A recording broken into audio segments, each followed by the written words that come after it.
Good day guys, Mark here again and welcome back to my channel. If you're new to my channel, you love cars, DIYs, and anything under the sun, please consider subscribing and check out my playlist. Okay mga paps, ngayong araw excited ako kasi isa na namang product ang ating susubukan. Ang susubukan natin today is etong Mega Tire Foam. Nakalagay dito, all around powerful cleaning, deep shining, strong protection. So ano to, tire foam cleaner, parang all in one. Meron na akong product na tinest dito na kagaya nito, pero pag spray mo sobrang ganda talaga, as in parang sobrang linis. Ang problema, once na mabasa siya ng tubig, pag natuyo yung water, kasama rin nun yung parang nagbibigay sa kanya ng shine or yung kintab. So para lang din hindi mo nalinis.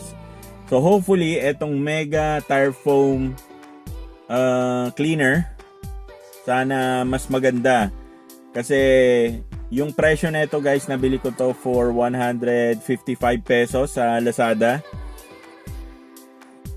So basahin muna natin paano siyang yung ano niya, description. So Mega Tire Foam Cleaner contains specific ultra high macromolecular ingredient. It provides the most easiest way to clean, shine, and protect your tires. Yun yung kine-claim niya.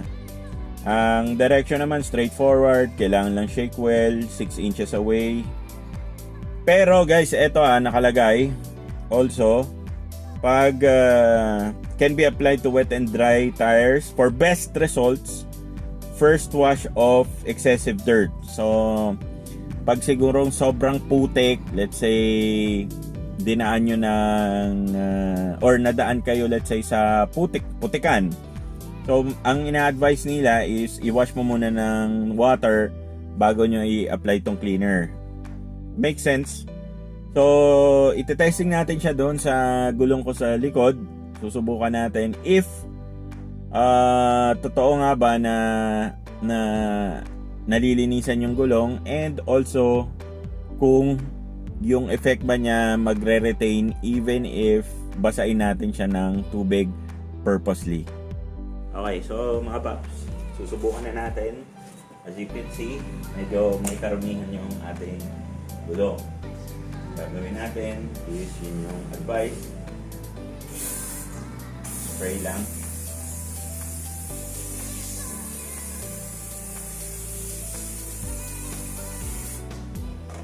So, ang sabi is parang no rinse na siya na formula.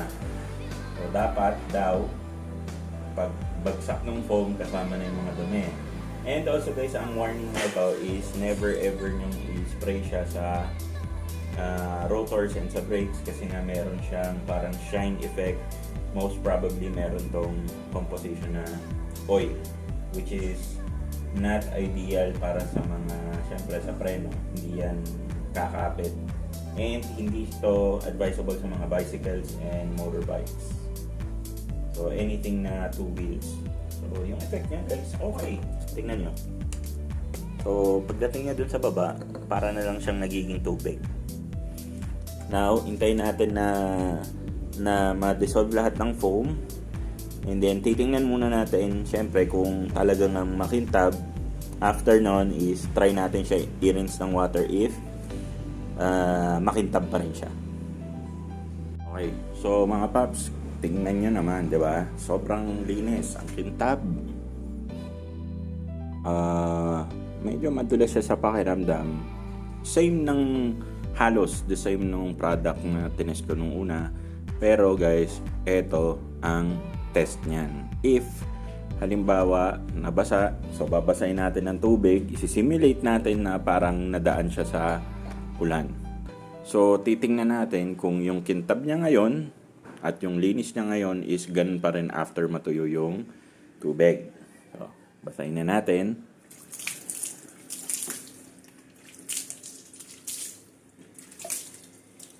So, para lang din yung product na ginawa ko, yan lang din. So aantay natin matuyo yung tubig, and then titingnan natin if mare-retain niya yung kintab. Okay, so mga paps, just as I thought, kagaya lang din nung unang product na tinest natin. Ayan, tingnan nyo. So, bumalik lang din after natin basain ng tubig. Bumalik lang din yung dumi niya. Ayan, diba kanina sobrang kintab dyan. Actually, lahat yan makintab kanina. Pero yun nga, after nating basain, nung natuyo, eto na, bumalik sa dati. So, conclusion, sayang lang yung pera. Actually, hindi naman totally sayang. So, kumbaga, i-disregard nyo na lang yung, ano niya, yung kine-claim niya na yung protect your tires. Kasi I don't think na pinoprotektahan niya yung tires from anything. Tapos, ang kagandahan lang kasi nito, halimbawa, diba, may mga, let's say, car show or meet up kayo na tingin mo naman hindi uulan, maganda siyang alternative para dagdag pogi points din kasi sa sasakyan pagka malinis yung gulong di ba? So for 155 pesos pwede na, di ba?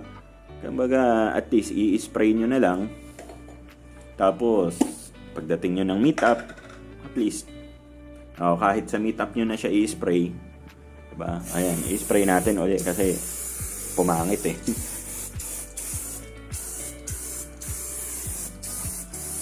Okay, so para sa presyo niya na 155 pesos, okay na rin, diba? 650 ml siya. So maraming beses nyo siyang pwedeng gamitin. Depende kung linggo-linggo kayo syempre yung meetup or halos everyday nyong gagamitin, saglit lang siya. Pero, value for money, kumbaga ako, 50-50 ako kasi, honestly, hindi siya talaga naglilinis. It's just that, ano lang siya, parang fake na appearance na malinis yung gulong mo. 'Di ba? Pero, again, yun nga, para sa presyo, pwede na. So, if we're gonna score it 1 out of 10 dun sa category niya na tire foam cleaner and protectant, siguro 3 lang siya para sa akin. Now, is it worth it to buy? I think yung decision niyan ililib ko sa inyo, pero sa ako personally, pwede na. Siguro kung maubos ko to, I might buy again. Eto, tong same brand na to kasi 650 ml. And also, very convenient din kasi madali mong pakintabin ulit yung gulong mo, 'di ba? So, yung mga quick meet up, siyempre, pangit naman kung dugit-dugit yung gulong nyo.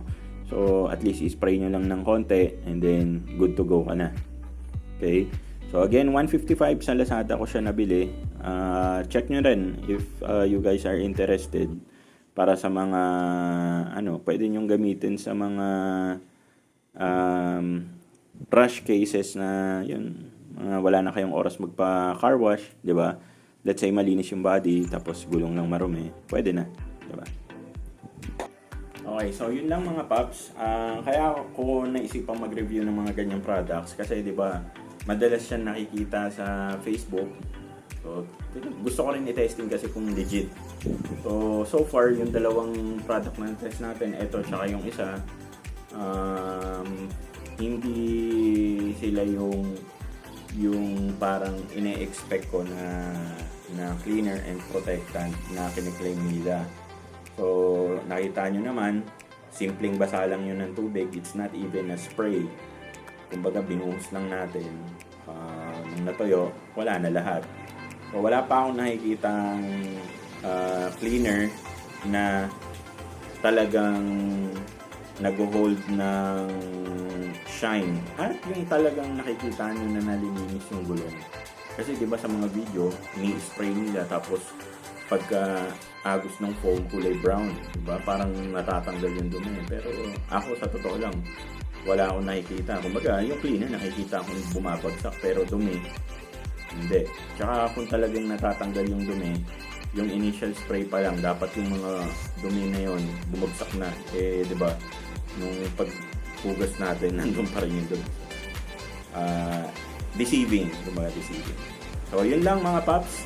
Again, Mark nga pala ulit. Also, if you guys need car parts and accessories po, visit my Shopee store, link sa description section sa baba. If you have any requests, yung mga products na gusto nyong i-review, please let me know sa comment section sa baba. Thank you guys and see you on our next video.